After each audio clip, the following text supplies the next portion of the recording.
अस्सलाम वालेकुम। आज हम अपनी सीरीज़ स्टार्ट करने लगे हैं कंप्यूटर कोर्स के हवाले से। आईसीएस की बुक्स हैं ये फर्स्ट ईयर की। आज हम पहले फर्स्ट ईयर को स्टार्ट करने लगे हैं। चैप्टर नंबर 1 है हमारा बेसिक्स ऑफ इंफॉर्मेशन टेक्नोलॉजी। ये बुक आप लोगों को पीडीएफ फॉर्म में मिल चुकी होगी, आपके पास ऑलरेडी मौजूद भी होगी हार्ड फॉर्म में भी। तो इसी बुक को आज डिस्कस करेंगे हम चैप्टर वाइज। पहला चैप्टर हमारी पहली video basics of information technology. तो बेसिक्स में जो सबसे पहला आपको दिया हुआ है ओवरव्यू, इसमें इन्होंने जो बहस की हुई है वो 3 टर्म्स के ऊपर, डाटा प्रोसेसिंग और इंफॉर्मेशन। तो इनके हवाले से पहले बात कर लेते हैं कि डाटा क्या होता है, डाटा प्रोसेसिंग क्या होती है और इंफॉर्मेशन क्या है। डाटा का आपको पता है रॉ फैक्ट्स एंड फिगर्स। जब कभी भी आप डाटा की बात करते हैं तो हमारे माइंड में ये आता है रॉ फैक्ट्स एंड फिगर्स या रॉ मटेरियल ऑफ इंफॉर्मेशन या कलेक्शन ऑफ फैक्ट्स, इसे हम नाम देते हैं डाटा का। उसके बाद अगर डाटा प्रोसेसिंग की बात की जाए, जब किसी प्रोसेस के तहत डाटा को इंफॉर्मेशन में तब्दील किया जाता है तो उस प्रोसेस का हम नाम देते हैं डाटा प्रोसेसिंग का। तो इसकी सिंपल अल्फाज में डेफिनेशन आप लोग ये कर सकते हैं, manipulation of data so that it become meaningful and useful is called data processing. दोबारा मैं रिपीट कर देता हूँ, data processing manipulation of data so that data becomes meaningful and useful is called data processing। इसके अलावा भी मुख्तलिफ definition है, आप लोग उनको जो इजी लगे आप लोग वो कर लें इसकी डेफिनेशन। उसके बाद है इंफॉर्मेशन। इंफॉर्मेशन का वो रॉ मटेरियल था डाटा, अब ये प्रोसेस फॉर्म आ जाएगी। Process form of data is called information, या हम इस तरह से भी कह सकते हैं the meaning convey by process data is called information. तो ये इसकी इंफॉर्मेशन की डेफिनेशन होगी। तो ओवरव्यू में आप लोग इसे अगर पढ़ना चाहें तो डिटेल में पढ़ लें, लेकिन इसमें 3 कंसेप्ट का उसने जिक्र किया हुआ है, डाटा प्रोसेसिंग और इंफॉर्मेशन। उसके बाद नेक्स्ट पैराग्राफ में अगर हम देखें तो इंफॉर्मेशन टेक्नोलॉजी की बात की हुई है। इंफॉर्मेशन टेक्नोलॉजी की simple definition, information technology is the technology that merges computing with high speed communication link carrying data in form of text, sound, image, video, etc. from place to place over this global village। मतलब ये कि आपने जब भी कभी कोई data send करना होता है, मोबाइल के ज़रिए सेंड करते हैं, इंटरनेट के ज़रिए, जीमेल के ज़रिए सेंड करते हैं, तो इस डाटा सेंड करने को हम नाम देते हैं इंफॉर्मेशन टेक्नोलॉजी का। अब अगर हम देखें, अगर हम कंप्यूटर के थ्रू कर रहे हैं तो हाई स्पीड कम्युनिकेशन लिंक हमारे पास मौजूद होते हैं, फाइबर ऑप्टिक केबल मौजूद होती है, उसके ज़रिए हमारा डाटा सेंड हो रहा होता है। आपके पास हाई स्पीड कंप्यूटिंग डिवाइस मौजूद होते हैं, जैसे कंप्यूटर हो गया, लैपटॉप हो गया, आपके पास मोबाइल हो गया। अच्छा, अब इसके बाद आप जो डाटा सेंड कर रहे होते हैं वो इन दी फॉर्म ऑफ टेक्स्ट भी हो सकता है, कोई साउंड भी हो सकता है, कोई इमेज भी हो सकता है, कोई वीडियो भी हो सकती है। तो अगर आसान अल्फाज में हम इसकी डेफिनेशन करें, information technology is the technology that merges computing with high speed. Merges computing, अब ये 2 कंप्यूटर्स को आपस में जोड़ रही थी, एक हमारा कंप्यूटर और दूसरा कंप्यूटर जिसमें हम डाटा सेंड कर रहे थे। That merges computing with high speed communication link. अब हाई स्पीड कम्युनिकेशन लिंक कौन सा था हमारा? वो फाइबर ऑप्टिक केबल या आपका ये मोबाइल नेटवर्क, जैसे 4G हम यूज़ कर रहे हैं तो ये हाई स्पीड कम्युनिकेशन लिंक आ जाएगा। Carrying data in the form of text, sound, image, video, etc. From place to place over this global village. Global village का आपको पता है कि इंटरनेट ने आप तमाम दुनिया को एक ग्लोबल विलेज की शक्ल दे दी है, जिसमें हम ये कह सकते हैं कि जो दुनिया में रहने वाले हैं वो तमाम इंफॉर्मेशन टेक्नोलॉजी को इस्तेमाल कर रहे हैं और इंफॉर्मेशन टेक्नोलॉजी की मदद से वो एक दूसरे को जान रहे हैं, एक दूसरे के बारे में उन्हें पता है। हत्ता कि अगर वो विलेज में भी रह रहे हैं तो वो 4G को यूज़ करते हुए अपना डाटा जो है दुनिया किसी भी कोने में भेज रहे हैं, तो इसे हम नाम देते हैं ग्लोबल विलेज। उसके अलावा इसी में एक टर्म यूज़ की गई है डिजिटल कन्वर्जेंस की। इसी पैराग्राफ, ये जो दूसरा पैराग्राफ है, इसी के अंदर एक डिजिटल कन्वर्जेंस की फॉर्म इस्तेमाल की गई है। इसे कहते हैं जब टेक्नोलॉजिकल मर्जर होता है, जब मुख्तलिफ इंडस्ट्रीज़, मुख्तलिफ इंटरप्राइजेज़ अपने इलेक्ट्रॉनिक गैजेट को इस्तेमाल करते हुए एक्सचेंज करते हैं इंफॉर्मेशन को, इसे हम नाम देते हैं डिजिटल कन्वर्जेंस का। तो इसके आसान अल्फाज में अगर हम डेफिनेशन करें, the integration of technologies and product of communication, entertainments and publishing industries with the help of information technology is called digital convergence. इधर भी डेफिनेशन इजी दी हुई थी बुक में. The digital convergence is the technological merger of various industries enterprises through some electronic gadgets that exchange information between them. मतलब easy आपको समझ आ गया होगा कि जब मुख्तलिफ इंडस्ट्रीज आपस में टेक्नोलॉजिकली मर्ज करती हैं, टेक्नोलॉजिकली मर्ज से मुराद ये है कि आपस में वो लिंक होती हैं, आपस में वो उनका कोई ना कोई नेटवर्क मौजूद होता है, इसे हम नाम देते हैं डिजिटल कन्वर्जेंस का. अब उसके लिए ये मर्ज होने के लिए क्या यूज़ करते हैं, इलेक्ट्रॉनिक गैजेट जैसे कंप्यूटर हो गया, जैसे मोबाइल हो गया, जैसे मुख्तलिफ और डिवाइसेस हो गए, उनको इस्तेमाल करते हुए ये आपस में डाटा शेयर करती हैं, तो इसे हम नाम देते हैं डिजिटल कन्वर्जेंस. तो ये पैराग्राफ डिजिटल कन्वर्जेंस के हवाले से था. उसके बाद आ रहा है मॉडर्न सिनेरियो. अच्छा, मॉडर्न सिनेरियो की बात करें, मॉडर्न इम्पैक्ट क्या इंफॉर्मेशन टेक्नोलॉजी का, तो उसका इम्पैक्ट ये है कि अब हम हाई स्पीड कम्युनिकेशन डिवाइसेस इस्तेमाल कर रहे हैं, हाई स्पीड कंप्यूटिंग डिवाइसेस इस्तेमाल कर रहे हैं, हम सेटेलाइट को इस्तेमाल कर रहे हैं, fibre optic, mobile phone, fax machine, multimedia, hyper media, e commerce, m commerce, ये सारे इस्तेमाल करते हुए अब जो हमारी इंडस्ट्री है वो सारी की सारी टेक्नोलॉजिकल आ चुकी है, सारी की सारी डिजिटल कन्वर्जेंट हो चुकी है. और कंप्यूटर यूज़र जो हैं वो अपने एक्सपीरियंस को इस्तेमाल करते हुए डाटे को एक जगह से दूसरी जगह जगह भेज रहे हैं, और इस मकसद के लिए मुख्तलिफ फील्ड को यूज़ करते हैं, जैसे आर्टिफिशियल इंटेलिजेंस है, वेब बेस है, ई कॉमर्स, एम कॉमर्स है, कंप्यूटर एनिमेशन है, मल्टीमीडिया है, हाइपर मीडिया, डिस्ट्रीब्यूटेड कंप्यूटिंग. तो ये सारा कुछ वो इस्तेमाल कर रहे हैं. और अब कंप्यूटर एप्लीकेशन में फील्ड भी बढ़ती जा रही है. कंप्यूटर का अब जो आगे जो आ रहा है, फ्यूचर आ रहा है, वो कंप्यूटर का ही है. वो सारा जितनी भी रेवोल्यूशन हो रही है वो कंप्यूटर के थ्रू ही हो रही है, आर्टिफिशियल इंटेलिजेंस के थ्रू हो रही है.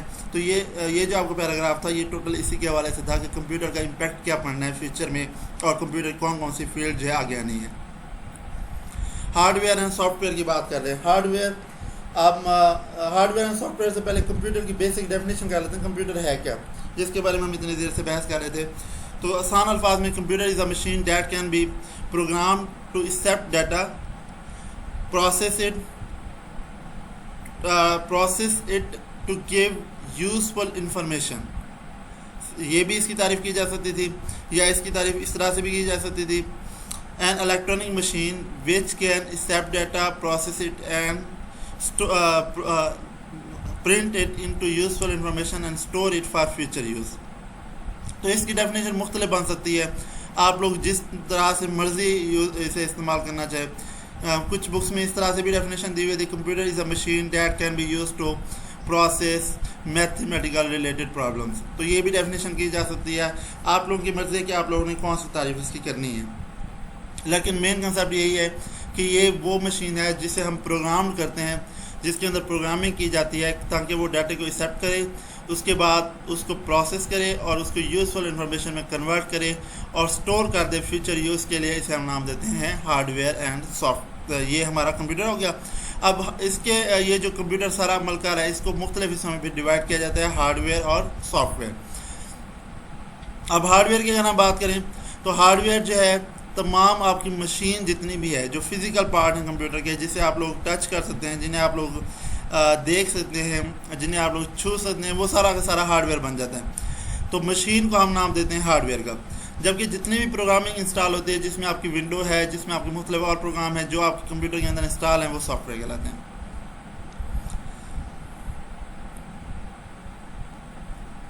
उसके बाद आगे अगर हम बात करें, 4 एलिमेंट्स दिए हुए हैं, 4 एलिमेंट्स दिए हुए हैं कंप्यूटर के डाटा प्रोसेसिंग के हवाले से. तो सबसे पहला एलिमेंट जो है वो है इनपुट. अच्छा, इसे इंफॉर्मेशन प्रोसेसिंग साइकिल भी कहा जाता है. ये जो 4 मेन पॉइंट दिए हुए हैं, इनको हम नाम ये 4 एलिमेंट हैं डाटा प्रोसेसिंग के, लेकिन इनका दूसरा नाम जो है इंफॉर्मेशन प्रोसेसिंग साइकिल. तो सबसे पहले आता है इनपुट. इनपुट जो है आपका डाटा एक्सेप्ट करता है कंप्यूटर के लिए. आप जो डाटा है वो इनपुट डिवाइसेस का इस्तेमाल करते हुए कंप्यूटर के अंदर इंटर करते हैं. ये तमाम वो हार्डवेयर कंपोनेंट्स हैं जो डाटा को एक्सेप्ट करने के लिए इस्तेमाल किए जाते हैं, जैसे कीबोर्ड है, माउस है, उसके बाद माइक्रोफोन है आवाज़ के लिए. तो ये वो डिवाइसेस थे जो डाटे को एक्सेप्ट करते हैं और कंप्यूटर के अंदर इंटर करते हैं. उसके बाद दूसरा है प्रोसेसिंग. प्रोसेसिंग की अगर हम बात करें, प्रोसेसर के थ्रू किया जाता है। एक इलेक्ट्रॉनिक सर्किट होता है जो इनपुट डाटा को जो है वो प्रोसेस करता है और उसको कन्वर्ट करता है यूजफुल इंफॉर्मेशन के अंदर। प्रोसेसर ने असल में करना क्या होता है, जो उसे हमने इंस्ट्रक्शन दी थी, हमने क्योंकि वर्ड यूज़ किया था प्रोग्राम्ड, तो जो हमने उसे इंस्ट्रक्शन दी थी, जो हमने उसे प्रोग्राम दिया था, उसके मुताबिक वो जो एग्जीक्यूशन करेगा, वो अपने वो जो है प्रोसेसिंग करेगा और उसी लॉजिकल सीक्वेंस का इस्तेमाल करते हुए वो इनपुट को आउटपुट के अंदर चेंज करेगा। अब आउटपुट डिवाइसेस की बात कर लें, तीसरा है हमारे पास साइकिल में। आउटपुट डिवाइसेस आपको जो इंफॉर्मेशन शो करते हैं, जिसमें आप लोगों को कुछ नज़र आ रहा होता है, जैसे मॉनिटर हो गया, प्रिंटर हो गया, इसी तरह से आवाज़ के लिए स्पीकर हो गए, इनको हम नाम देते हैं आउटपुट डिवाइसेस का, जो आउटपुट को शो करें, जो प्रोसेस डाटा को शो करें। उसके बाद चौथे नंबर पे आता है स्टोरेज। स्टोरेज जो है ये इस्तेमाल किया जाता है अपने आप जो इंफॉर्मेशन आपने बनाई थी उनको स्टोर करने के लिए, ताकि फ्यूचर में उसको यूज़ किया जा सके।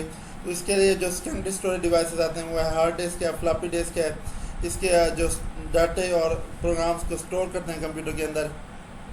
इसी तरह से जो है आपका जो है मेन मेमोरी भी होती है, जिसमें रैम आ जाती है, जो आपके इंफॉर्मेशन, जो आपका जो डाटा और प्रोग्राम्स आए थे, जो प्रोसेसिंग होनी थी जिनको, उनको होल्ड करेगी टेम्परेरी बेसिस पे। जो परमानेंट बेसिस पे कर रहे हैं वो सेकेंडरी स्टोरेज डिवाइसेस, और जो टेम्परेरी बेसिस पे स्टोर कर रहे हैं उनको हम नाम दे रहे हैं मेन मेमोरी या रैम। अब ये आपका साइकिल दिया हुआ पूरा डायग्राम की शक्ल में समझाया हुआ। इनपुट डिवाइसेस हैं, प्रोसेसिंग हो रही है, और ये आउटपुट, और इसके बाद प्रोसेसिंग के बाद ये स्टोरेज के लिए जा रहा है। उसके बाद हार्डवेयर डिवाइसेस, मेन की हार्डवेयर डिवाइसेस दिए हुए हैं यहाँ पे कंप्यूटर सिस्टम के। इनपुट डिवाइसेस में कीबोर्ड, माउस, माइक्रोफोन है। आउटपुट डिवाइसेस में प्रिंटर, स्पीकर, मॉनिटर्स हैं। मेन मेमोरी में रैम, रोम है। इनपुट आउटपुट डिवाइसेस में टर्मिनल्स हैं, touch screen, etc. Secondary memory में हार्ड डिस्क है, फ्लॉपी डिस्क है, कॉम्पैक्ट डिस्क है, टेप है। इंटरकनेक्टर्स में केबल हैं, पोर्ट हैं, बसेस हैं। और नेटवर्क डिवाइसेस में मॉडेम है, ब्रिज है, राउटर, ईटीसी। तो ये सिंपल सा है हार्डवेयर डिवाइसेस का। ये मैं इस पर ज़्यादा बहस नहीं करता, ये आप लोगों को भी इसका आइडिया होगा और आप लोगों ने पढ़ा हुआ भी होगा। अब हम नेक्स्ट टॉपिक की तरफ चलते हैं, सॉफ्टवेयर क्लासिफिकेशन। सॉफ्टवेयर क्लासिफिकेशन में इस टॉपिक के अंदर उन्होंने सॉफ्टवेयर की टाइप्स को बताया कि सॉफ्टवेयर की टोटल टाइप्स कितनी है। तो दो टाइप्स हैं, उसमें डिवाइड किया जाता है, सिस्टम सॉफ्टवेयर और एप्लीकेशन सॉफ्टवेयर।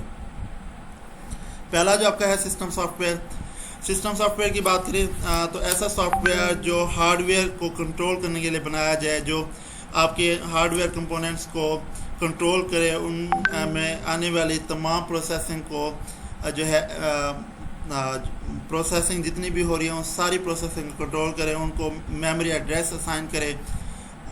इस तरह से जितनी भी एलोकेशन हो रही है हार्डवेयर कंपोनेंट्स की कंप्यूटर के आपके जो सिस्टम यूनिट है उसके अंदर, इस सारे को कंट्रोल करेगा और एप्लीकेशन प्रोग्राम्स को इनेबल करेगा कि वो एग्जीक्यूट हो सकें। इसे हम नाम देते हैं सिस्टम सॉफ्टवेयर। दोबारा रिपीट कर लेते हैं, सिस्टम सॉफ्टवेयर क्या है जी?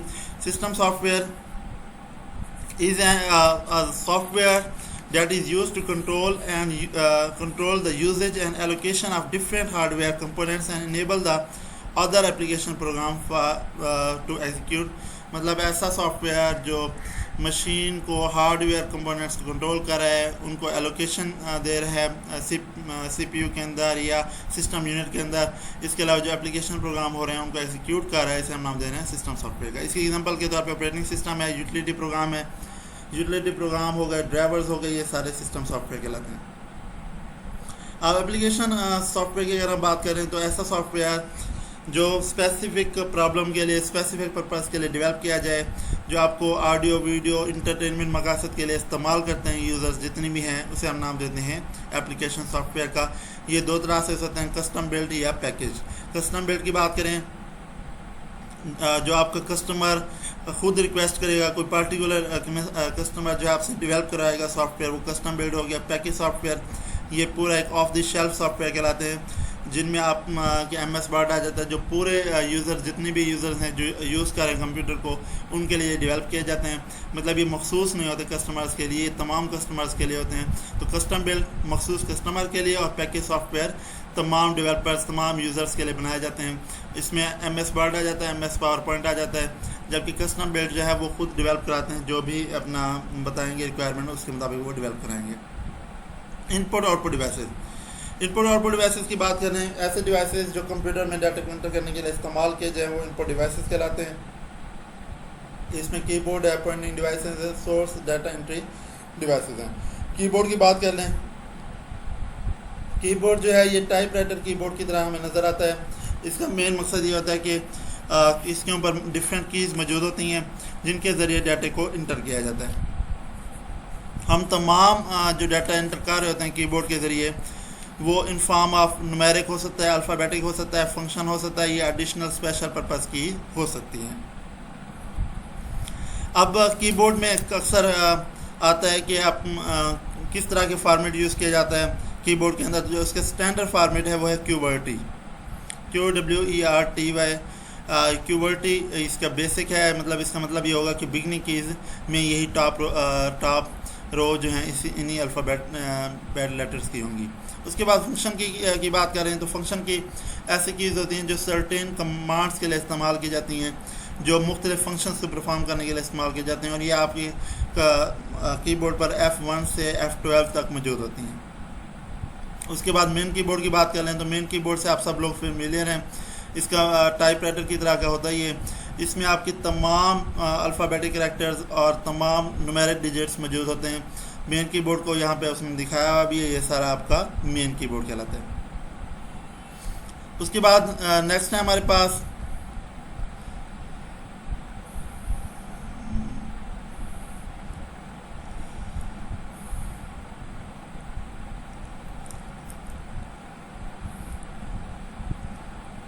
नेक्स्ट है हमारे पास 101 की इन्हांस्ड कीबोर्ड लेआउट। तो ये 101 इन्हांस कीबोर्ड लेआउट जो है ये आप लोगों को डायग्राम में दिखाया है, जिसमें कुछ एक्स्ट्रा बटन आ जाते हैं। इस साइड पे आपके वॉल्यूम के हवाले से बटन दिए होते हैं, और आपके कुछ इस साइड पे भी होते हैं मुख्तलिफ जो है वो दिए होते हैं आपकी। जैसे ये कहते हैं कैप्स लॉक ऑन करेंगे तो यहाँ पे आपकी जो एक होती है लाइट वो ऑन हो जाती है। तो इस तरह की लाइट्स के हवाले से यहाँ पे दिया होता है 101 की इन्हांस्ड कीबोर्ड लेआउट कहलाता है। अब स्कैप की बताया हुआ है, ये मुख्तलिफ पर्पज़ के लिए इस्तेमाल की जाती है, लेकिन इसका बेसिक जो है वो थीम स्कैप के लिए होता है कि आप स्क्रीन से जो है वो शिफ्ट कर जाइए, स्क्रीन को बंद कर दें, तो इसे हम स्कैप की का नाम देते हैं। टैब की ये भी मुख्तलिफ स्क्रीन को आपस में एक दूसरे के दरमियान क्रॉस कराने के लिए या एक टैब से दूसरे टैब पे शिफ्ट होने के लिए हम टैब के इस्तेमाल करते हैं। कैप्स लॉक, ये आप लोगों को पता है कि जितने भी आपके अल्फ़ाबेट्स हैं उनको जो है कैपिटल हरूफ में ले के आने के लिए कैप्स लॉक इस्तेमाल करते हैं। उसका एक लाइट होती है, जैसे आप कैप्स लॉक पे क्लिक करते हैं तो लाइट जो है इनकी वो ऑन हो जाती है। उसके बाद शिफ्ट की भी कम्बिनेशन के साथ इस्तेमाल होती है। मुख्तलिफ लेटर्स मुख्तलिफ जो है न्यूमेरिक डिजिट्स के साथ इसका इस्तेमाल किया जाता है कम्बिनेशन के तौर पे, और मुख्तलिफ फंक्शन ये परफॉर्म करती है। कंट्रोल की भी इसी तरह से कम्बिनेशन के साथ इस्तेमाल की जाती है। आर्ट की भी इसी तरह से कम्बिनेशन के साथ इस्तेमाल की जाती है मुख्तलिफ कमांड्स को इनिशिएट करने में। बैक स्पेस की बात करें तो ये डिलीट करते हैं करैक्टर को लेफ़्ट साइड से। उसके बाद इंटर की बात करें तो ये beginning of the next line पे चली जाएगी। न्यूमेरिक कीज़ जो हैं ये आपकी तमाम वो कीज़ जो डिजिट्स के ऊपर मुश्तमिल होती हैं, और इसी न्यूमेरिक की में आपको प्लस का साइन, माइनस, मल्टीप्लाई, डिवाइड का साइन भी नज़र आता है। तो ये आपके न्यूमेरिक कीज़ कहलाती हैं। उसके बाद एंड की बात कर लें, ये एंड जो है एंड पे मूव करने के लिए या राइट कार्नर पे मूव करने के लिए एंड की को इस्तेमाल किया जाता है। उसके बाद ये एरो डाउन की दी हुई है, ये नीचे डाउन करेगी एक लाइन। उसी तरह से पेज डाउन की दी हुई है, एक पेज को डाउन करेगी, नीचे ले जाएगी।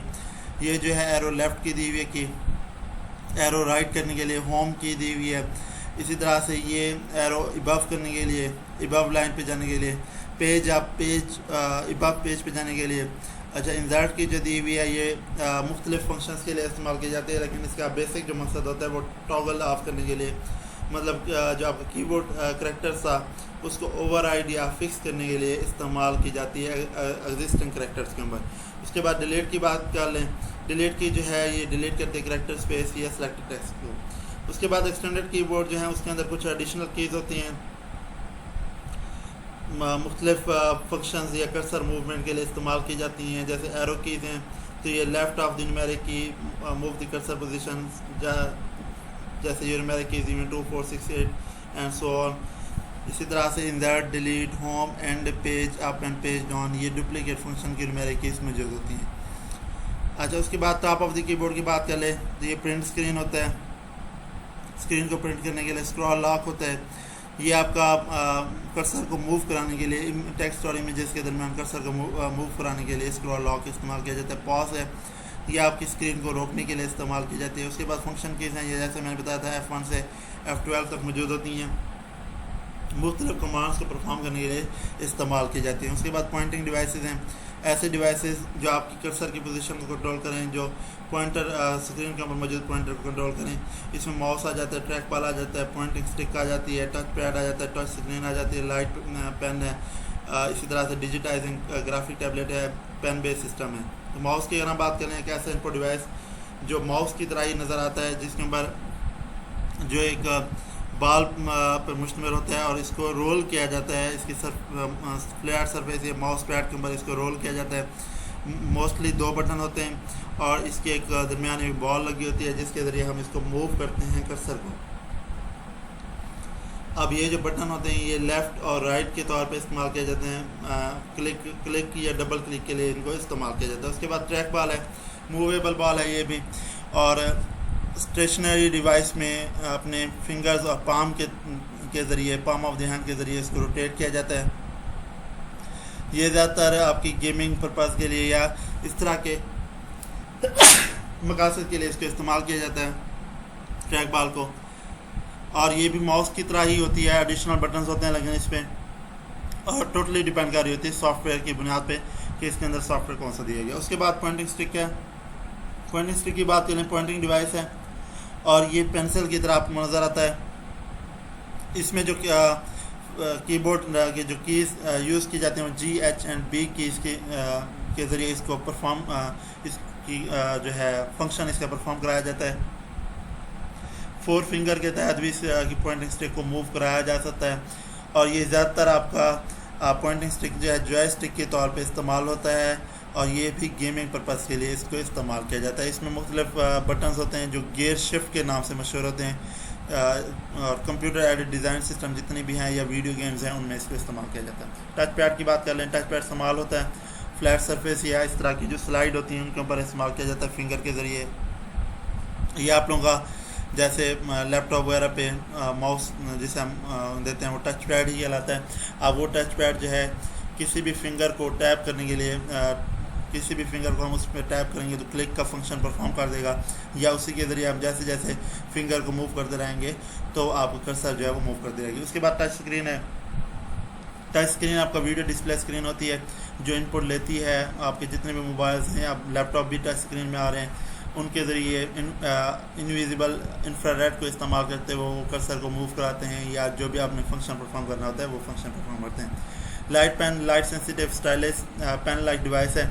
ये भी आप लोगों को पता है कि पेन की तरह की एक छोटी सी एक पेंसिल होती थी जिसके ज़रिए हम स्क्रीन के ऊपर कोई भी फंक्शन परफॉर्म करते थे या कर्सर को हम इस्तेमाल, लेकिन अब इसका इस्तेमाल बहुत कम होता जा रहा है। अभी भी ये इंजीनियरिंग पर्पज़ के लिए और ग्राफिक डिज़ाइन के लिए इसको इस्तेमाल किया जाता है। उसके बाद डिजिटाइजिंग ग्राफिक टैबलेट है। डिजिटाइजिंग टैबलेट की अगर हम बात कर लें तो ये तार के ज़रिए कनेक्ट होते हैं। ये भी वही पेन लाइक डिवाइस होता है, जैसे पेन की तरह स्टाइलिश था उसी तरह का ये भी डिवाइस होता है, लेकिन इसमें एक केबल होती है जो आपकी कंप्यूटर के साथ कनेक्ट होती है।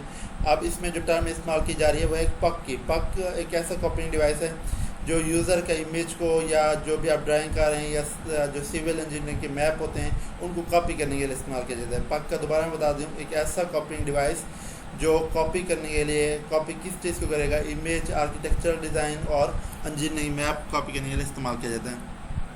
ये भी माउस की तरह का होता है, डिफरेंट टाइप ऑफ इसके ऊपर बटन्स मौजूद होते हैं और कर्सर को एक जगह से दूसरी जगह मूव करने के लिए ये इस्तेमाल किया जाता है, डिजिटाइजिंग या ग्राफिक। उसके बाद पेन बेस सिस्टम है।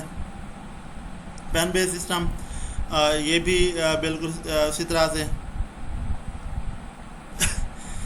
इसमें जो पेन बेस सिस्टम है ये ज़्यादातर पेन लाइक स्टाइलिश जैसे पहले था, लोगों को अलाउ करेगा कि आप जो है इंटर कर दें हैंड राइटिंग के थ्रू अपनी कंप्यूटर स्क्रीन के ऊपर कोई भी वर्ड इंटर करें, कीबोर्ड को यूज़ कर लें, या जो आप इलेक्ट्रॉनिक वाइट बोर्ड बन जाएगा आपके क्लासरूम में ही, आप बैठे हुए हैं, आप बगैर किसी पेन को या इंक को यूज़ किए हुए, पेपर का इस्तेमाल किए हुए अपने मोबाइल पे ही आप जो है कोई नोट्स बनाते रहेंगे, कुछ करते रहेंगे, कोई डाटा आप लिखते रहेंगे, लेक्चर को नोट करते रहेंगे। तो ये पेन बेस्ड सिस्टम की एक एग्जांपल है।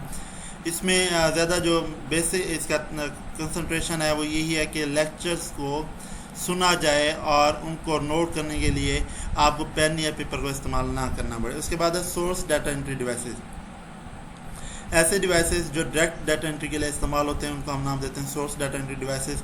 इसमें स्कैनिंग डिवाइसेस आ जाते हैं, जैसे बारकोड रीडर है, mark and character recognition device है, MICR। अच्छा, ये लास्ट टाइम पेपर में आया था, इसकी abbreviation magnetic ink character recognition, OMR optical mark recognition और OCR ऑप्टिकल करेक्टर रिकग्निशन। ये लास्ट टाइम तीनों जो हैं इनमें से ना कोई एक तो लेक्चरार के पेपर में भी आया था, और मैंने लास्ट टाइम एक पेपर दिया था असिस्टेंट का, असिस्टेंट स्केल के लिए, असिस्टेंट का ही था असिस्टेंट स्केल के लिए। उसमें ये MICR का जो है MCQ आया हुआ था, मैग्नेटिक इन करेक्टर रिकग्निशन। इसी तरह से आपने ये तीनों याद कर लेने, ऑप्टिकल मार्क रिकग्निशन और ऑप्टिकल करेक्टर रिकग्निशन। उसके बाद आगे जाता है magnetic stripe cards, smart cards, fax machine, imaging system, audio video devices, audio input devices, video input devices और डिजिटल कैमरा। स्कैनिंग डिवाइसेस की बात कर लें, बारकोड रीडर है आपके पास। बारकोड जो है ये जेब्रा लाइक आपको स्ट्रिप नज़र आती हैं, उनको रीड करने के लिए इस्तेमाल किया जाता है। और वो जो जेब्रा लाइक आपको स्ट्रिप नज़र आए थे, मार्क्स नज़र आए थे, उनको हम नाम देते हैं यूनिवर्सल प्रोडक्ट कोड का। और ये सारा जो सिस्टम कहलाता है इसे हम नाम दे रहे हैं यूनिवर्सल प्रोडक्ट कोड, और इनको बार कोड रीडर के थ्रू रीड किया जाता है। अब ये बार कोड सिंबल जो है डिजिटल कोड के अंदर इनको जो है वो कन्वर्ट किया जाता है और इनको कंप्यूटर के अंदर फीड कर दिया जाता है, ताकि जब भी कोई भी प्रोसेसिंग होगी बार कोड रीडर के ज़रिए वो जो आपके सिंबल्स बने हुए थे, जो लाइंस बनी हुई थी, जो मार्क्स बने हुए थे, उनको रीड किया जा सके और उनके पीछे जो छुपे हुए डिजिटल कोड है उसको देखा जा सके। MICR की बात करें तो ये मशीन रीडिंग कैरेक्टर्स के वाले से एक मेथड आया हुआ है। मैग्नेटाइज इंक के ज़रिए इसको जो है प्रिंट किया जाता है, और ये ज़्यादातर आपकी चेक वगैरह के ऊपर मुश्तमिल होता है। चेक के नीचे एक लाइन मौजूद होती है MICR, और इनको MICR इक्विपमेंट के ज़रिए ही रीड किया जाता है। उसके बाद OMR है, optical recognition system, optical mark reader है। ये ऑप्टिकल मार्क रीडर की अगर हम बात कर लें, ऑप्टिकल मार्क रीडर जो है आपका, ये ज़्यादातर आपकी जो इनपुट होती है किसी सिंबल की शक्ल में, किसी इमेज की शक्ल में, उसको रीड करने के लिए इस्तेमाल किया जाता है। जितने भी आप ऑनलाइन टेस्ट हो रहे हैं वो सारे के सारे इसी को इस्तेमाल करते हैं, ऑप्टिकल मार्क रीडर को। उसके बाद OCR है, ऐसा डिवाइसेस जो प्री प्रिंटेड कैरेक्टर्स को जो है वो इस्तेमाल करता है और उनको कन्वर्ट करता है डिजिटल कोड के अंदर। इसकी जो कॉमन एग्जांपल हैं वो यूटिलिटी बिल और प्राइस के ऊपर जो टैग लगे होते हैं, डिपार्टमेंटल स्टोर वाले जो प्राइस के टैग लगाते हैं, या यूटिलिटी बिल्स के ऊपर जो टैग होते हैं, उनको रीड करने के लिए OCR ऑप्टिकल करेक्टर रीडर को इस्तेमाल किया जाता है। उसके बाद है magnetic strip cards. Magnetic strip card की हमने पहले भी बात की थी। ये इनकोडेड डाटा होता है जो किसी भी कार्ड की बैक के ऊपर प्रिंट होता है, और ये ज़्यादातर पर्सनल आइडेंटिफिकेशन के लिए आजकल जो स्मार्ट कार्ड आ रहे हैं या आपके ATM कार्ड्स हैं उनमें मैग्नेटिक स्ट्राइप कार्ड इस्तेमाल किया जाता है। स्मार्ट कार्ड की हम बात करें, जैसे क्रेडिट कार्ड हम यूज़ कर रहे हैं, ये भी आपका ऐसा कार्ड है जो माइक्रो प्रोसेसर और मेमोरी चिप इसके अंदर ऐड की जाती है, और ये रीडर के अंदर इंसर्ट कर दिया जाता है और इंफॉर्मेशन को या डाटा को एक्सचेंज करने के लिए इस्तेमाल किया जाता है। इसका बेसिक मकसद ये होता है कि बेसिक इन्फॉर्मेशन को ये स्टोर करे, और मोबाइल सिम कार्ड हो गए, ATM कार्ड हो गई, ये सारी इसी की एग्जाम्पल है। उसके बाद फैक्स मशीन की बात कर लें तो फैक्स या फैक्साइल ट्रांसमिशन मशीन किसी भी इमेज को स्कैन करती हैं और उसको सेंड कर देती हैं इलेक्ट्रिकल सिग्नल के ज़रिए टेलीफोन लाइन्स पर, और जो रिसीविंग फैक्स मशीन होती है उसको रिक्रिएट करके इमेज को पेपर के ऊपर प्रिंट कर देती है। इसकी दो तरह की टाइप्स हैं, डेडिकेटेड फैक्स मशीन और fax modem. Dedicated fax machine जो है ये नॉर्मल फैक्स मशीन है। फैक्स मोडेम जो है ये सर्किट बोर्ड, इस सिस्टम यूनिट के अंदर सर्किट बोर्ड की शक्ल में ये लगी होती है फैक्स मोडेम। अब इन दोनों का अगर हम बात कर लें फैक्स मोडेम की और इसकी, तो दोनों जो है दोनों का मकसद यही है कि इमेज को ट्रांसफ़र करना और इमेज को जैसे ही वो पहुंचेगी उसको कन्वर्ट कर देना, आपकी इमेज को कन्वर्ट करना, दोबारा प्रोड्यूस करना उसी इमेज को और प्रिंट करना। तो ये इनका बेसिक मकसद था। उसके बाद इमेजिंग सिस्टम, इमेज स्कैनर, ये ग्राफिक स्कैनर जो आपका टेक्स्ट, ड्राइंग या फोटोग्राफ को डिजिटल फॉर्म में कन्वर्ट करता है और उसको कंप्यूटर सिस्टम में स्टोर करता है फर्दर प्रोसेसिंग के लिए, इसे हम नाम देते हैं इमेजिंग सिस्टम का। और ये ज़्यादातर रेस्टर ग्राफिक्स भी कहलाता है, जिसमें आपकी टेक्निक इस्तेमाल की जाती है ग्राफिक इमेज को मैट्रिक्स ऑफ डॉट्स के अंदर, डॉट मैट्रिक्स जो छोटे छोटे डॉट्स बनते थे उनके अंदर इसको कन्वर्ट करके जो है स्टोर करते हैं कंप्यूटर के अंदर। तो ये इमेजिंग सिस्टम कहलाता है। ऑडियो वीडियो इनपुट डिवाइसेस की बात कर लें। ऑडियो वीडियो डिवाइसेस जो हैं ये एनालॉग साउंड को रिकॉर्ड करते हैं और उसको ट्रांसलेट करते हैं डिजिटल स्टोरेज या प्रोसेसिंग में। इनका जो प्रिंसिपल यूज़ है वो ज़्यादातर मल्टीमीडिया कंप्यूटर्स के लिए इस्तेमाल किया जाता है।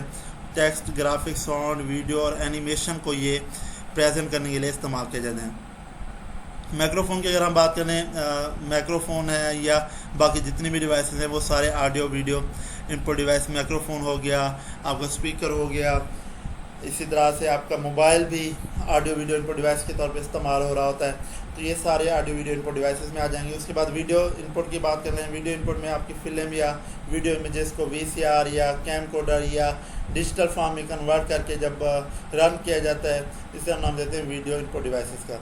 इसकी दो टाइप्स हैं, फ्रेम ग्रैबर वीडियो कार्ड और full motion video card. Frame grabber video card की बात कर लें, सिंगल फ्रेम को एक टाइम में सिंगल फ्रेम को कन्वर्ट करता है, कैप्चर करता है या डिजिटाइज करता है, इसे हम नाम देते हैं फ्रेम ग्रैबर का। उसके बाद दूसरा हमारे पास फुल मोशन वीडियो कार्ड। ये 30 फ्रेम पर सेकंड में आपकी जो है कन्वर्ट कर रहा होता है डिजिटल सिग्नल्स के अंदर, और इफेक्ट भी आपको कंटिन्यूसली आपको जो इफेक्ट है वो फ्लोइंग मोशन पिक्चर के तौर पे ये दे रहा होता है, मतलब इफेक्ट भी बेहतरीन होता है इसका। और 30 फ्रेम्स को एक सेकंड में कन्वर्ट करता है, इसको अडाप्टर का भी नाम दिया जाता है।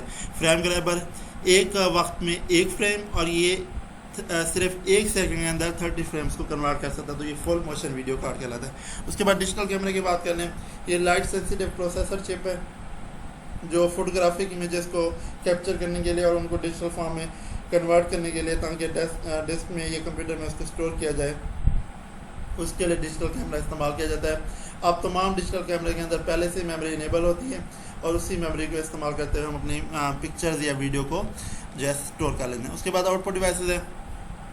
जब आप इंफॉर्मेशन को प्रोसेस करते हैं कंप्यूटर में तो वो जो है आउटपुट डिवाइसेस के ज़रिए शो की जाती है, डिस्प्ले की जाती है, इसे हम नाम देते हैं। इसमें दो तरह की आउटपुट बनती है, सॉफ्ट कॉपी या हार्ड कॉपी। अब सॉफ्ट कॉपी वो होती है जो आपकी डिस्प्ले स्क्रीन पर आपको नज़र आ रही होती है, जो ऑडियो, वीडियो या टेक्स्ट की फॉर्म में हो सकती है। अच्छा, ये टेंजिबल नहीं होती, इसको टच नहीं किया जा सकता, ये इसकी सॉफ्ट कॉपी की आ जाती है। उसके बाद हार्ड कॉपी जो है ये प्रिंटेड आउटपुट होती है, जो आपको प्रिंटेड पेपर के ऊपर प्रिंट आउट की शक्ल में कोई टेक्स्ट या ग्राफिक मिलता है, जो आप प्रिंटर से या प्लॉटर से प्रिंट कर निकालते हैं, उसे हम नाम देते हैं हार्ड कॉपी है। उसके बाद डिस्प्ले स्क्रीन है, जिसे कैथोड रे ट्यूब भी कहा जाता है।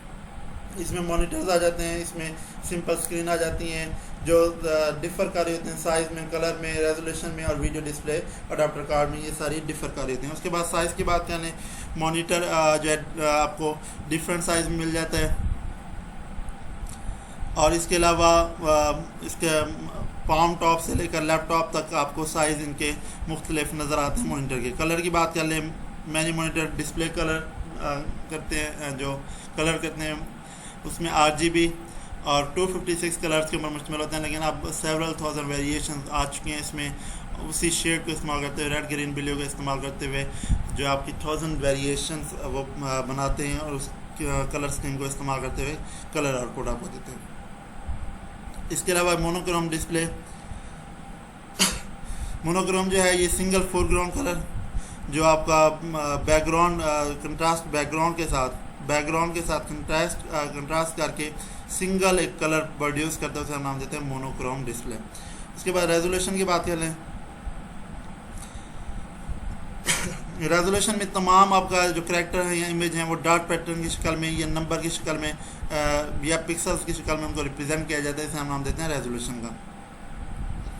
वीडियो डिस्प्ले आपकी अडाप्टर्स हैं, ये डिस्प्ले स्क्रीन है जो कंप्यूटर के साथ अटैच की जाती है।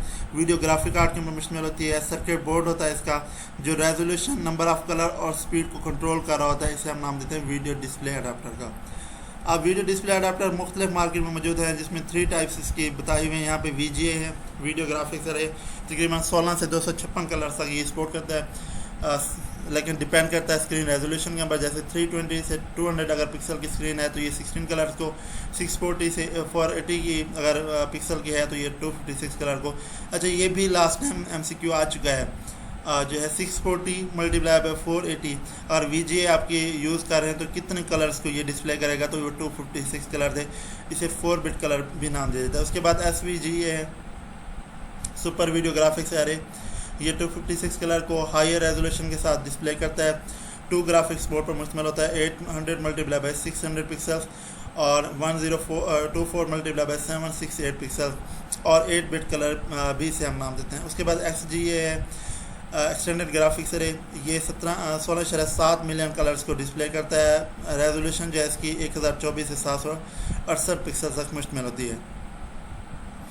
इसके अलावा XGA जो है वीडियो अडाप्टर्स पे डिपेंड करते हुए 256, 65536 और 16777216 कलर्स को ये डिस्प्ले कर सकता है।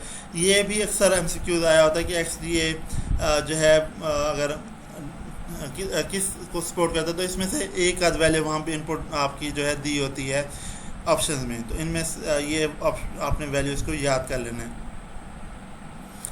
इसी XGA को 24 बिट कलर या ट्रू कलर का भी नाम दिया जाता है। उसके बाद टाइप्स ऑफ स्क्रीन है, डिस्प्ले स्क्रीन 2 टाइप्स के होते हैं, कैथोड रे ट्यूब या flat panel display. Cathode ray tube की बात करें, बहुत पुराना ये मेथड है जिसमें वैक्यूम ट्यूब का इस्तेमाल किया जाता है कंप्यूटर या वीडियो डिस्प्ले टर्मिनल में।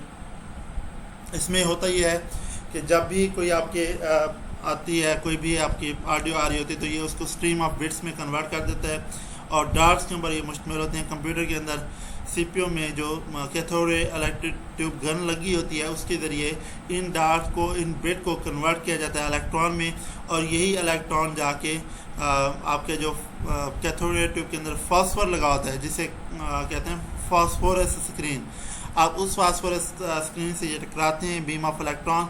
जैसे ही उससे टकराते हैं तो एक पिक्सल्स क्रिएट होते हैं, उसके ज़रिए इमेज को जनरेट किया जाता है स्क्रीन के ऊपर। तो दोबारा से मैं रिपीट कर देता हूँ, कैथोड रे ट्यूब पुराना मेथड है वीडियो डिस्प्ले का, इसमें वैक्यूम ट्यूब को इस्तेमाल किया जाता है। ये वैक्यूम ट्यूब जो है आपके सिस्टम यूनिट के अंदर मौजूद होती है। इसका काम ये होता है कि जो भी आपका इमेज या वीडियो आ रही होती है उसको बिट्स के अंदर कन्वर्ट कर देना और उन बिट्स को सेंड करना कंप्यूटर के CPU में। CPU में एक इलेक्ट्रॉन गन मौजूद होती है कैथोड रे ट्यूब के अंदर। अब वो कैथोड रे ट्यूब के अंदर जो इलेक्ट्रॉन गन होगी वो इन बिट्स को जो है फास्फोरस कोटेड स्क्रीन के ऊपर फेंक देती है। वो फास्फोरस कोटेड स्क्रीन इन बिट को जो है बिट जो है वो फेंकी जाती हैं इलेक्ट्रॉन गन के ऊपर, वो इनको कन्वर्ट करती है इलेक्ट्रॉन्स पे। इलेक्ट्रॉन फिर फेंके जाते हैं क्या फास्फोरस कोटेड स्क्रीन के ऊपर। वो फास्फोरस कोटेड स्क्रीन जो है उन इलेक्ट्रॉन को कन्वर्ट करती है पिक्सल्स के अंदर। तो ये इसका बेसिक था CRT का बेसिक कंसेप्ट। उसके बाद फ्लैट पैनल डिस्प्ले आ जाते हैं। ये आपको साइज में थिनर नज़र आएंगे, वेटलेस कम एनर्जी खर्च करते हैं कैथोड रे ट्यूब की निस्बत। अच्छा, इनका भी बेसिक काम वही है, उसी तरह से ये काम करते हैं जैसे कैथोड रे ट्यूब इस्तेमाल कर रही थी, लेकिन इसमें थोड़ा सा ये फ़र्क आ जाता है कि इसमें ग्लास प्लेट्स मौजूद होती हैं जो आपकी तमाम एक्टिविटी को कंट्रोल कर रहे होते हैं। तमाम किस्म की ये जो पिछला प्रोसेस हमने पढ़ा उसी को कंट्रोल कर रहे थे। अब इसमें 3 टाइप्स आ जाती हैं। LCD में लिक्विड क्रिस्टल डिस्प्ले है, ये मॉलिक्यूल्स को इस्तेमाल करते हैं। वहाँ पे वो इलेक्ट्रॉन्स को इस्तेमाल किया जा रहा था, ये मॉलिक्यूल्स को इस्तेमाल करते हुए स्क्रीन को ब्लॉक या अलाउ करता है और क्रिएट करता है इमेज को। उसके बाद इसी का एक इलेक्ट्रॉन ल्यूमिनेसेंट डिस्प्ले दिया हुआ है। ये इसके अंदर ग्लो सब्सटेंस होता है, ग्लो के नाम से एक सब्सटेंस होता है जो इलेक्ट्रिक करंट को चार्ज करता है और उसके थ्रू इमेज को क्रिएट करता है। उसके बाद गैस प्लाज्मा डिस्प्ले है। इसमें एक नियॉन बल्ब के नाम से एक गैस मौजूद होती है, वो इमिट करती है लाइट को और उसी की वजह से इलेक्ट्रिक करंट को इस्तेमाल करते हुए इमेज को क्रिएट किया जाता है। उसके बाद प्रिंटर्स हैं हमारे पास। प्रिंटर की अगर हम बात कर लें, किसी भी करैक्टर्स को, सिंबल को, ग्राफिक को पेपर के ऊपर प्रिंट करने के लिए इस्तेमाल किए जाते हैं। दो टाइप्स हैं, इम्पैक्ट और नॉन इम्पैक्ट। इम्पैक्ट प्रिंटर जो है ये किसी भी करैक्टर को या इमेज को स्ट्राइकिंग के थ्रू, इंक रिबन को इस्तेमाल करते हुए स्ट्राइकिंग के थ्रू जो है प्रिंट करता है। उसके बाद डॉट, इसकी टाइप्स आ जाती हैं। डॉट मैट्रिक्स प्रिंटर है, ये जो है स्मॉल पेन्स के ऊपर मुश्तमिल होता है और स्ट्राइक करते हुए इंक रिबन के अगेंस्ट पेपर पे स्ट्राइक करते हुए कोई भी करैक्टर ये इमेज को प्रिंट करता है। प्रिंट हेड जो है वो 9, 18 ये 24 पेन्स के ऊपर मुश्तमिल हो सकते हैं। 24 पेन जो हेड है ये सबसे ज़्यादा बेस्ट क्वालिटी का प्रिंट जो है वो ऑफर करता है। उसके बाद डेजी व्हील है, ये भी प्रिंटिंग का एक मैकेनिज़्म है, सीरीज ऑफ पेटल्स पर मुश्तमिल होता है। पेटल व्हील होता है इसका, और हर पेटल व्हील के ऊपर करैक्टर्स मौजूद होते हैं। करैक्टर्स जो है जब भी आपने प्रिंट कर रहे होते हैं तो ये करैक्टर्स प्रिंट पोजीशन में आ जाते हैं और उसी व्हील को रोटेट करते हुए इमेज को या आपका जो टेक्स्ट है उसको फॉर्म करते हैं हैमर के स्ट्राइक के थ्रू। मतलब इसको जब ये चल रहा होता तो ऐसा लग रहा था हथौड़े लग रहे हैं अंदर से। तो it is slower then dot matrix, और लेकिन क्वालिटी इसकी बेटर होती है। लाइन प्रिंटर की बात कर ले, लाइन प्रिंटर जो है ये ज़्यादातर मेन फ्रेम और मिनी कंप्यूटर के लिए इस्तेमाल किया जाता है। 3000 लाइंस को पर मिनट के अंदर ये प्रिंट करने की सलाहियत रखता है। इसका ये होता है कि तमाम जो करैक्टर्स की लाइन है एक साथ ही ये प्रिंट कर देता है। सिंगल करैक्टर को प्रिंट नहीं करता बल्कि तमाम लाइन को एक साथ ही प्रिंट कर देता है। इसकी भी फिर फर्दर 2 टाइप्स हैं, चेन प्रिंटर और बैंड प्रिंटर। इसके बाद में हम देख लेते हैं चेन प्रिंटर और बैंड प्रिंटर क्या होते हैं। उसके बाद हमारे पास आ जाता है non impact printer. Non impact printer की अगर हम बात करें तो ऐसे प्रिंटर्स जो आपको आवाज़ क्रिएट ना करें, जो स्ट्राइक ना करें, विदाउट स्ट्राइकिंग हो, विदाउट डायरेक्ट फिजिकल कंटेक्ट हो। पेपर और जो प्रिंटिंग मैकेनिज्म है उनका डायरेक्ट कोई कंटेक्ट नहीं होता, इसे हम नाम देते हैं आपका नॉन इम्पैक्ट प्रिंटर का। अब नॉन इम्पैक्ट प्रिंटर अगर हम देखें तो इसकी फिर फर्दर इनकी टाइप्स हैं। जैसे लेज़र प्रिंटर आ जाता है, लेज़र लाइट को इस्तेमाल करते हुए, जैसे फ़ोटोकॉपी मशीन है बिल्कुल उसी तरह से ये काम करता है। इमेजेस को क्रिएट करने के लिए डार्ट को इस्तेमाल करेगा और ये जो इमेजेस थे डार्ट की शक्ल में एक ड्रम के ऊपर क्रिएट किए जाते हैं और मैग्नेटिकली चार्ज इंक के तहत इनको, जिसे हम टोनर का नाम देते हैं, उसके तहत इनको जो है क्रिएट किया जाएगा और फिर ड्रम से पेपर पे कन्वर्ट कर दिया जाएगा। ये हाई क्वालिटी इमेजेस को जो टेक्स्ट या ग्राफिक्स हो सकता है उनको प्रिंट करने के लिए इस्तेमाल किए जाते हैं और तकरीबन 300 dpi से 1200 dpi तक इनकी ये है रेंज है। उसके बाद जो है आपका स्पीड की अगर हम बात कर लें तो इसकी स्पीड वेरी करती है। 4 से 32 टेक्स्ट जो है पेज पर मिनट ये कर सकता है। मैक्रो कंप्यूटर के लिए और मेन फ्रेम के लिए 200 पेजेस जो है ये पर मिनट प्रिंट करता है। उसके बाद इंकजेट प्रिंटर है, ये स्प्रे करता है, जो आपकी इंक होती है उसको नोज़ल के ज़रिए इलेक्ट्रॉनिकली चार्ज होती है वो स्प्रे, उसको स्प्रे करेगा हाई स्पीड के साथ पेपर के ऊपर। और लेज़र प्रिंटिंग से बात काफ़ी चीप है ये, लेकिन रेजोल्यूशन में उससे कम है। इसकी जो रेजोल्यूशन है 300 से 720 तक है, उसकी थी 300 से 1200 dpi, इसकी 300 से 720 है। और स्लोअर है, 1 से 6 टेक्स्ट जो है टेक्स्ट ऑनली या पेजेस जो है ये पर मिनट प्रिंट करता है। इसकी मुख्तलिफ टाइप्स जैसे बबल जेट है ये भी इस्तेमाल किया जाता है, जो ज़्यादातर आपकी हीटिंग को इस्तेमाल करते हुए, हीटिंग एलिमेंट को इस्तेमाल करते हुए फोर्स करता है इंक को कि वो 128 जो टिनी नोजल्स हैं उनके तहत प्रिंटिंग करें। ये वैसे कम इस्तेमाल किया जाता है बबल जेट। थर्मल प्रिंटर की बात कर लें, थर्मल प्रिंटर कलर वैक्स को इस्तेमाल करता है और हीट के ज़रिए ये इमेजेस को प्रोड्यूस करता है। इसका बेसिक थीम ये होता है कि हीट को इस्तेमाल करते हुए डार्ट को बर्न करता है किसी पेपर के ऊपर और उसी को इस्तेमाल करते हुए कलर वैक्स को इस्तेमाल करते हुए ब्लैक एंड वाइट आउटपुट आपको देता है। ये अक्सर ये जो जादूगर हुआ है ना वो भी इसी मेथड को इस्तेमाल करते हैं। वो आग के ज़रिए जो है पेपर के ऊपर कोई चीज़ लिखेंगे, फिर उसे जला के जो है अपने हथेली पर आके वो दिखाएंगे जी ये देखें ये प्रिंट हो गया, तो वो यही बर्निंग मेथड को ये इस्तेमाल किया जाता है। प्लॉटर्स की बात करें, प्लॉटर जो है हाई क्वालिटी ग्राफिक्स को इस्तेमाल करते हैं और ज़्यादातर स्पेशलाइज्ड एप्लीकेशन के लिए इस्तेमाल किया जाता है। आर्किटेक्चरल ड्राइंग, मैप, ग्राफ या चार्ट के लिए इस्तेमाल किया जाता है। इनकी 2 टाइप्स हैं, फ्लैट बेड और डम्प प्लॉटर। फ्लैट बेड प्लॉटर की बात कर लें तो ऐसा प्लॉटर जो paper line flat table like surface के ऊपर जो है प्रिंटिंग के लिए इस्तेमाल किया जाए। बेड साइज़ होता है अकॉर्डिंग टू नीड इसको बनाया जाता है। उसके बाद 1 से 4 कलर पेन इसके अंदर मौजूद होते हैं जो पेपर के ऊपर मूव करते हैं और इमेजेस को प्रिंट करते हैं। उसके बाद ड्रम प्लॉटर की बात कर लें, ये भी फ्लैट बेड प्लॉटर है, थोड़ा सा उससे डिफरेंट होता है लेकिन इसका भी काम बेसिकली वही होता है। इसमें एक ड्रम मौजूद होता है जो पेपर जैसे पिछला हमने एक पढ़ा था जिसमें तमाम इमेजेस जो हैं ड्रम के ऊपर पहले प्रिंट किए जाते थे फिर उसको पेपर के ऊपर प्रिंट किया जाता था। तो बिल्कुल इसी तरह से ये काम करता है ड्रम प्लॉटर भी। अच्छा, ये ज़्यादातर ड्रम प्लॉटर जो है अर्थक्वेक रीडिंग को भी इस्तेमाल करने के उसकी अर्थक्वेक रीडिंग के लिए भी इस्तेमाल किया जाता है। साउंड आउटपुट स्पीकर सबसे ज़्यादा इसका कॉमन इस्तेमाल है। स्पीकर जो है आपके माइक्रोफोन का इस्तेमाल करते हुए इनपुट ऑडियो डाटा को कंप्यूटर के अंदर कन्वर्ट करता है और उसके स्पीकर के थ्रू आउटपुट उसकी जो है प्रोवाइड करता है आपको। उसके बाद सिस्टम सॉफ्टवेयर एप्लीकेशन सॉफ्टवेयर में फ़र्क आ जाता है।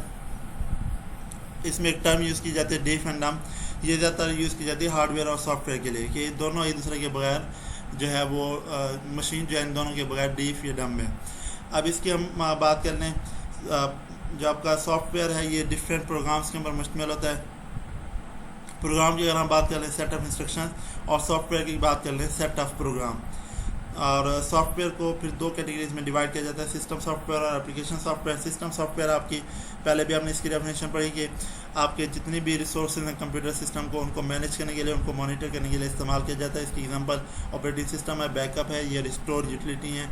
एप्लीकेशन सॉफ्टवेयर की बात करें तमाम किस्म के वो प्रोग्राम जो मुख्तलिफ टास्क को परफॉर्म करने के लिए जो यूज़र लेवल के टास्क को परफॉर्म करने के लिए बनाए जाते हैं, इन्हें हम नाम देते हैं एप्लीकेशन सॉफ्टवेयर का। इसमें audio video, financial packages, games, scientific software, commercial software, ये सारे एप्लीकेशन सॉफ्टवेयर में आ जाते हैं। उसके बाद बेसिक यूनिट हैं डाटा स्टोरेज के। बेसिक यूनिट में एक लास्ट टाइम एक आया था निबल का, वो मैं आपको आगे जाके बता देता हूँ।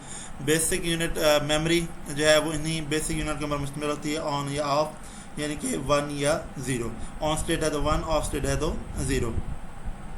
बाइनरी नंबर को ही कन्वर्ट करते हुए सारा कंप्यूटर जो अपने फंक्शन परफॉर्म करता है। अब इसमें जो बेसिक यूनिट है वो सबसे पहले बिट आ जाता है, बिट 1 या 0 कहलाती है, इसे हम बाइनरी डिजिट का भी नाम देते हैं। बेसिक यूनिट है स्टोरिंग का कंप्यूटर मेमोरी के अंदर। उसके बाद बाइट है, कम्बिनेशन होता है 8 बिट का, और ये ज़्यादातर सिंगल करेक्टर ऑफ जो डाटा होता है जैसे लेटर हो गया, न्यूमेरिकल हो गया, सिंगल करेक्टर हो गया, उनको डिस्प्ले करने के लिए, उनको स्टोर करने के लिए इस्तेमाल किया जाता है। इसकी कैपेसिटी जो है वो टोटली जो डिपेंड कर रही होती है नंबर ऑफ़ बाइट्स के ऊपर कि कौन सा स्टोरेज डिवाइस है वो कितनी नंबर ऑफ़ बाइट जो है वो स्टोर करने की सलाहियत रखता है। तो टोटल स्टोरेज की कैपेसिटी नंबर ऑफ़ बाइट्स के ऊपर मुश्तमिल होती है। अब जैसे यहाँ पे किलो बाइट दिया हुआ है 1024 बाइट्स, मेगा बाइट दिया हुआ है 1024 किलो बाइट, या 220 about 1 million bytes, 220 number of bytes. इसे एम या मेगाबाइट MB से भी रिप्रेजेंट किया जाता है। गीगाबाइट है G और GB से रिप्रेजेंट किया जाता है 2 की पावर 30 या अबाउट 1 बिलियन। टेराबाइट है T और TB 2 की पावर 40 अबाउट 1 ट्रिलियन। अच्छा, मैं निबल का बता रहा था, निबल जो है 4 बिट के ऊपर मुश्तमिल होती है, तो आप लोग कर लेंगे, इसमें नहीं लिखा हुआ था। वर्ड कंप्यूटर जो है, वर्ड जो है वो टिपिकली किसी भी रजिस्टर के साइज़ को हम वर्ड का नाम देते हैं, और ये नंबर ऑफ़ बिट्स होती हैं जो किसी भी डाटे के कॉमन यूनिट्स के ऊपर मुश्तमिल होती हैं। अब इसकी अगर हम बात कर लें, जैसे वर्ड के हवाले से 1 बाइट जो है 8 बिट के ऊपर मुश्तमिल होती है, और ये पर्सनल कंप्यूटर का जो पहला पुराना दौर था उसमें एक वर्ड का साइज़ होता था 8 बिट्स। फिर 2 बिट आ गया 16, ये ट्रेडिशनल मैक्रो कंप्यूटर जो पुराने मैक्रो कंप्यूटर थे उनमें 16 बिट। अब 32 और 64 चल रहा था, तो 32 सिंगल वर्ड के लिए और 64 डबल वर्ड के लिए इस्तेमाल किया जाता है। 32 main frame, super mini computer, macro computer, और इसी तरह से 64 जो है सुपर कंप्यूटर, सुपर सम मैक्रो कंप्यूटर के अंदर भी इसको इस्तेमाल किया जाता है। अब सिस्टम कंपोनेंट्स, सिस्टम जो SDLC है, सिस्टम जो है इन कंपोनेंट्स पर मुश्तमिल होता है, hardware, software, people, user, data, information और कम्युनिकेशन सेटअप। मतलब किसी भी सिस्टम को डेवलप करने के लिए हम SDLC को, सॉफ्टवेयर डेवलपमेंट लाइफ साइकिल को इस्तेमाल करते हैं। इसमें अब 5 फेजेज़ हैं। जैसे सबसे पहले जो आपको फेज़ दिया हुआ है वह है प्रिलिमिनरी इन्वेस्टिगेशन का। इन्वेस्टिगेशन में हम जो काम कर रहे होते हैं वो बेसिकली सिस्टम को आइडेंटिफाई किया जा रहा था। आपने सिस्टम को आइडेंटिफाई करना है अर्ली स्टेज के ऊपर ही कि आपने फ्यूचर में कौन सा सिस्टम बनाने जा रहे हैं। सिस्टम स्कोप, जो आप सिस्टम बनाने जा रहे हैं उसका स्कोप क्या होगा, ये भी अर्ली स्टेजेस के ऊपर उसको डिफाइन कर दिया जाता है। उसके बाद अल्टरनेट सॉल्यूशंस, आपने जो भी सिस्टम बनाना है उसके कौन कौन से सॉल्यूशंस हैं और अल्टरनेट सॉल्यूशंस कौन से हैं, किन मेथड्स के तहत आपने ये जो है सॉफ्टवेयर या ये सिस्टम डेवलप करना है। फिजिबिलिटी स्टडी, ये आपने देखना है कि क्या ये फिजिबल भी है, फाइनेंशियली, पॉलिटिकली और टाइम फ्रेम के हवाले से फिजिबल है या नहीं है। उसके बाद प्रिलिमिनरी प्लान, आखिर में आपने प्रिलिमिनरी प्लान के अंदर फिजिबिलिटी रिपोर्ट का इस्तेमाल करते हुए एक डॉक्यूमेंट तैयार करते हैं जिसमें रिटर्न ये डॉक्यूमेंट होता है, तमाम किस्म की फाइंडिंग और अप्रूवल जो है वो आप सबमिट करते हैं। उसके बाद सिस्टम एनालिसिस है। सिस्टम एनालिसिस में आपके मुख्तलिफ एनालिस्ट मौजूद होते हैं जो ये देखते हैं कि आपका सिस्टम जो है वो जो आपने डाटा गैदर किया था, जो इसकी रिक्वायरमेंट के हिसाब से आप इन सब को एनालिसिस करते हैं, इन सब का तजिया करते हैं। अब नीड एनालिसिस आ जाता है इसमें, ये ज़्यादातर रिक्वायरमेंट एनालिसिस भी कराती है। इसमें आपकी तमाम रिक्वायरमेंट, जो सिस्टम की एक रिक्वायरमेंट थी, जो आप सिस्टम बना रहे जा रहे हैं, उसकी तमाम रिक्वायरमेंट को सम अप किया जाएगा और उनको एक टेस्टिंग फेज़ के तहत उनको हम चेक करेंगे कि क्या ये जो रिक्वायरमेंट थी ये सॉफ्टवेयर बनाने के काबिल है भी सही, या इनके तहत हम सॉफ्टवेयर बना सकते हैं। तो ये नीड एनालिसिस में आ जाता है। उसके बाद डाटा गैदरिंग टेक्निक है जिसमें डिफरेंट टूल्स को डिफरेंट मेथड को इस्तेमाल करते हुए, डिपेंडिंग ऑन दिस सिचुएशन इस्तेमाल करते हुए हम डाटा गैदर करते हैं। ये रिटर्न डॉक्यूमेंट्स भी हो सकते हैं, हम रिटर्न डॉक्यूमेंट दे दें, कंप्यूटर बेस्ड सिस्टम के तहत हम कोई प्रिंट निकाल के दे दें और उसके ऊपर हम उनसे सारी डिटेल, उनसे सारी रिक्वायरमेंट लिखवा लें, इंटरव्यू कर लें हम मैनेजर का, यूज़र का, क्लाइंट का, सप्लायर का, सबके साथ इंटरव्यू करके जो पॉइंट्स में मिले वो नोट डाउन कर लें, उसको को हम यूज़ करें। क्वेश्चनर्स, हम एक सर्वे कर लें, हम एक क्वेश्चंस जो हैं वो डेवलप कर लें और लोगों को वो सारे के सारे क्वेश्चंस दे दें। उनके तहत हम जो है उन क्वेश्चंस को इस्तेमाल करते हुए हम इंफॉर्मेशन को कलेक्ट करें और उसके बाद हम उसी क्वेश्चनर के तहत अपना जो है जो सॉफ्टवेयर है वो डेवलप करें। उसके बाद ऑब्जर्वेशन है, आप एनालिस्ट की एक टीम बना लें, वो जो वर्किंग एरिया है जहाँ पे वर्किंग हो रही थी, जिस कंपनी का अपनाने जा रहे हैं उधर भेज दें और वो उनके तमाम जो भी डेली एक्टिविटीज़ हो रही है उनको ऑब्जर्व करते हैं। उसके बाद सैम्पलिंग है। सैम्पलिंग में लार्ज नंबर ऑफ़ पीपल को इस्तेमाल करते हुए आप जो है डाटा इकट्ठा करेंगे, आप मुख्तलिफ लोगों के पास जाएंगे, उनमें इन्वॉल्व होंगे और उनको एक अपना क्वेश्चन है आपने बनाया होगा या आपने कोई ऑब्जर्वेशन आपने करनी होगी तो वो ऑब्ज़र्व करेंगे। ये सैम्पलिंग के थ्रू किया जाता है। उसके बाद डाटा एनालिसिस है। इंफॉर्मेशन एज का सबसे बेहतरीन जो हम यूज़ कह सकते हैं वो डाटा एनालिसिस ही है। अब इसमें डाटा एनालिसिस में आप मुख्तलिफ शेप को इस्तेमाल करते हुए, मुख्तलिफ टूल्स को इस्तेमाल करते हुए डाटा को एनालिसिस कर रहे हैं। इसमें सबसे पहले आ जाते हैं DFD डाटा फ्लो डायग्राम्स या system flow chart, connectivity diagrams, grid chart और डिसीजन टेबल्स। इनको इस्तेमाल करते हुए आप डाटा को एनालिसिस करते हैं। उसमें आप एनालिसिस रिपोर्ट तैयार की जाती है। जैसे आपका एनालिसिस वर्क ओवर हो जाते तो आप एक रिपोर्ट तैयार करते हैं हायर मैनेजमेंट के लिए और इस रिपोर्ट के 3 हिस्से होते हैं। पहले हिस्से में आप करंट सिस्टम जो चल रहा होता है उसको एक्सप्लेन करते हैं। वो करंट सिस्टम मैनुअल भी हो सकता है, ऑटोमेटेड भी हो सकता है। सेकंड हिस्से में आप वो प्रॉब्लम्स बताते हैं जो एग्जिस्टिंग सिस्टम के अंदर आ रही हैं और थर्ड हिस्से में यानी कि फाइनल हिस्से में आप रिक्वायरमेंट बताते हैं न्यू सिस्टम के लिए और अपनी रिकमेंडेशन पेश करते हैं। उसके बाद डिज़ाइन आ जाता है। ये SDLC का ही फेज़ है। इसमें एनालिस्ट वो जो आपको प्रीलिमिनरी इन्वेस्टिगेशन में आपको जो डिटेल मिली थी, जो आपको डिज़ाइन मिला था, जो फिज़िकल डिज़ाइन था, उसको राइट करते हैं, डिटेल रिपोर्ट बना के लॉजिकल डिज़ाइन के अंदर कन्वर्ट करते हैं। लॉजिकल डिज़ाइन ये फिज़िकल डिज़ाइन में कन्वर्ट किया जाता है। तो लॉजिकल डिज़ाइन जो है ये फंक्शनल कैपेबिलिटीज़ को जो आप सिस्टम बनाने जा रहे हैं उसकी मुख्तलिफ सिस्टम रिक्वायरमेंट को और मुख्तलिफ कंपोनेंट को इस्तेमाल करते हुए उसकी जनरल फंक्शनल कैपेबिलिटी बताते हैं। इसके लिए मुख्तलिफ टूल्स इस्तेमाल किए जाते हैं जिसमें केस टूल आ जाते हैं, project management software, Gantt chart, PERT chart, ये सारे आ जाते हैं। इनके ज़रिए हम ये टास्क जो है परफॉर्म करते हैं। उसके बाद फिज़िकल डिज़ाइन है। ये आपका ये बताते हैं कि आपका जो सिस्टम बनाने जा रहे हैं वो किस तरह से वर्क करेगा, किस तरह से हम लॉजिकल डिज़ाइन को फिजिकल डिज़ाइन में कन्वर्ट करेंगे।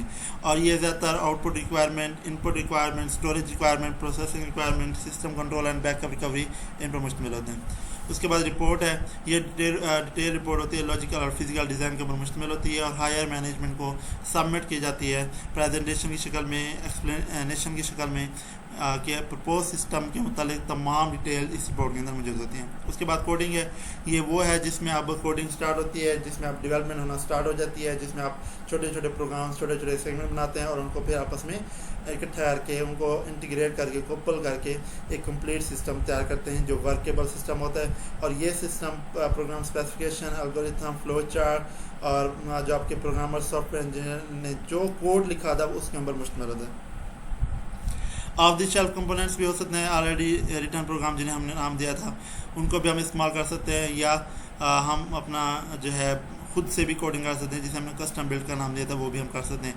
ऑफ द शेल्फ इसलिए यूज़ की जाती है ताकि आपका टाइम सेव किया जाए, आपके एफर्ट कम से कम लगे। उसके बाद टेस्टिंग आ जाती है, जब आपकी हो जाती है कोडिंग हो जाती है, उसके बाद टेस्टिंग का हिस्सा आ जाता है। इसमें प्रोग्रामर जो है 2 स्टेजेस में टेस्ट करता है। वैसे तो आप बहुत ज़्यादा स्टेजेस आ चुके हैं, वो हम डिटेल में आगे पढ़ेंगे, लेकिन यहाँ पे यूनिट टेस्टिंग जो है ये मॉड्यूलर टेस्टिंग है। इंडिविजुअल यूनिट को, इंडिविजुअल प्रोग्राम को, इंडिविजुअल मॉलिक्यूल को टेस्ट किया जाएगा। उसके बाद सिस्टम टेस्टिंग है, पूरे कंप्लीट सिस्टम को जब आप इंटीग्रेट करते हैं, जब तमाम कोर्स को एक जगह पर इकट्ठा करके एक सिस्टम बना देते हैं, एक सॉफ्टवेयर बना देते हैं, उस सॉफ्टवेयर को एक्चुअल में वो किस तरह से उसने वर्क करना है उसका हम टेस्ट करते हैं। इम्प्लीमेंटेशन में वो तमाम एक्टिविटीज़ आ जाती हैं जो हम हार्डवेयर, सॉफ्टवेयर, डाटा, ये सारा का सारा जाके इम्प्लीमेंट कर रहे होते हैं और एक नया वर्किंग एनवायरनमेंट, एक नया सर्वर तैयार कर रहे होते हैं। तो इसके लिए हम यूज़र्स भी ट्रेन करते हैं सिस्टम के लिए। इम्प्लीमेंटेशन जो है 5 अप्रोचेस हैं। सबसे पहले आ जाती है डायरेक्ट इम्प्लीमेंटेशन। इसमें आप जाते ही न्यू सिस्टम इंस्टॉल कर दें और न्यू सिस्टम को ही यूज़ करना शुरू कर दें, ओल्ड वन को ख़त्म कर दें। उसके बाद पैरेलल आप दोनों को यूज़ करते हैं, न्यू और ओल्ड सिस्टम को इस्तेमाल करते हुए आप जो है देखेंगे न्यू सिस्टम आपका रिलायबल है या नहीं है। उसके बाद फेज़ इम्प्लीमेंटेशन है, आप मुख्तलिफ फेजेस बना लें अपने न्यू सिस्टम की, उसके ऊपर जो है इस्तेमाल करें।